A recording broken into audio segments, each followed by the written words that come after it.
Dear believer, your Christian life won't operate on the basis of ignorance. Your Christian life isn't designed to function on emotions or religious tradition. God has created us, who are in Christ, in such a way that our lives can be put on display based on our faith.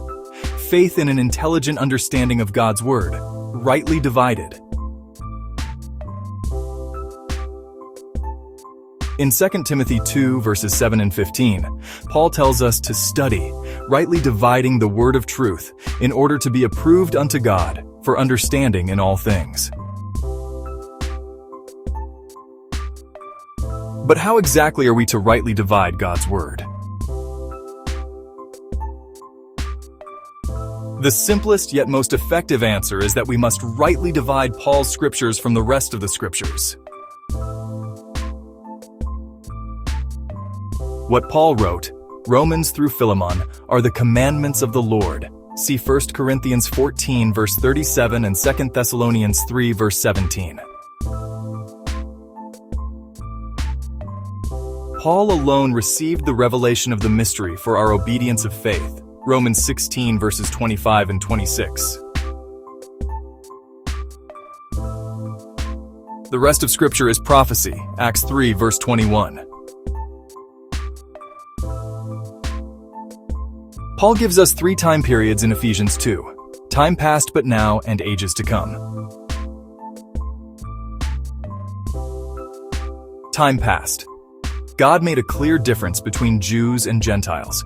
Gentiles were without Christ, aliens from Israel's covenants, strangers to the promises, having no hope and without God, unless they became part of Israel. But now, God has completely removed that middle wall of partition. No law, no covenant, no circumcision, and created one new creature, the church, the body of Christ, totally separate from Israel.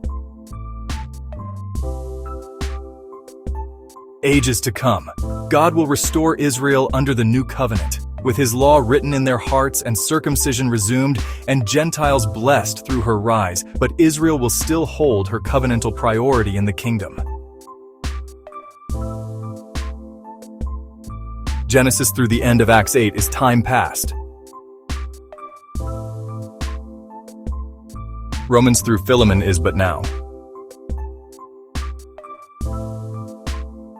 Hebrews through Revelation is the ages to come. Acts is a book of transition, as God's focus is moving from Israel to the body of Christ, from law to grace, and from Peter to Paul. When you believe Paul's gospel, that Christ died for your sins, was buried, and rose again the third day, 1 Corinthians 15, verses 1 through 4, God puts you in Christ, forgives you, and makes you complete. Colossians 2, verses 10 through 14. Your body becomes the temple of God, 1 Corinthians 6, verses 19 and 20. Babes in Christ start with the milk, Romans, Corinthians, and Galatians. Mature saints grow into the meat, Ephesians, Philippians, and Colossians.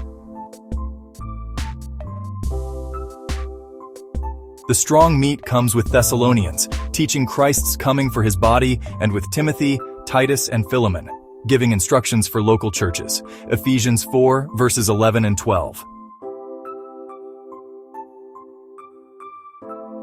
The goal is to grow up spiritually so the Word of God works effectually in you who believe. 1 Thessalonians 2, verses 12 and 13, then teach others also the same things Paul teaches, 2 Timothy 2, verse 2, until the Lord returns.